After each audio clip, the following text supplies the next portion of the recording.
ડભોઈ નગરમાં રાષ્ટ્રપિતા મહાત્મા ગાંધીના સ્વપ્ન સમાન અને વડાપ્રધાન નરેન્દ્ર મોદીએ શરૂ કરેલ અભિયાન અંતર્ગત સ્વચ્છતાનો કાર્યક્રમ યોજાયો હતો। ભારતના વડાપ્રધાન નરેન્દ્ર મોદીએ રાષ્ટ્રપિતા મહાત્મા ગાંધીના સ્વચ્છ ભારત અભિયાનના ભાગરૂપે આજે ડભોઈ વડોદરા ભાગોળથી સ્વચ્છ ડભોઈનો ઝુંબેશનો પ્રારંભ કરવામાં આવ્યો।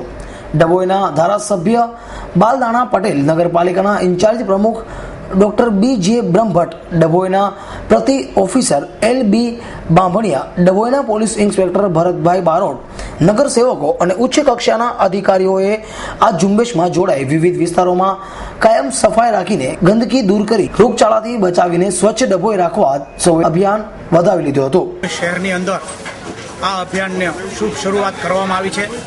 એ કાર્યક્રમમાં આપણા વિસ્તારના ધારાસભ્ય માનનીય શ્રી બાલકૃષ્ણભાઈ પટેલની ઉપસ્થિતિમાં બહોળી સંખ્યામાં નગરજનો, નગરપાલિકાના પ્રમુખશ્રી, કોર્પોરેટરશ્રીઓ તથા નગરજનોએ હાજર રહી અને આ અભિયાનને સફળ બનાવવા માટેના પ્રયત્નો કરેલ છે।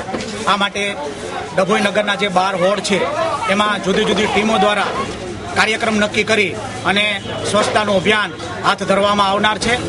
સ્વચ્છતાના અભિયાનની અંદર સમગ્ર લોકો જોડાય અને એક એના જીવનનો ભાગ બનાવે એ માટેનું પણ આહવાન કરવામાં આવ્યું છે। જુદા જુદા સંગઠનો દ્વારા આમાં અમને ખૂબ સહકાર આપવા માટે પણ ખાતરી આપવામાં આવેલ છે। મને ચોક્કસથી વિશ્વાસ છે કે આ સ્વચ્છતા અભિયાન જે ભારતભરમાં માનનીય વડાપ્રધાન સાહેબે જે શરૂ કર્યું છે એને ચોક્કસથી સફળતા મળશે।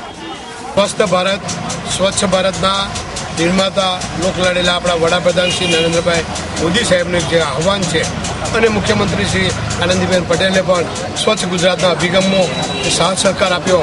એની અંદર સ્વચ્છ ડભોઈની એક અભિયાન શરૂઆત કરી છે।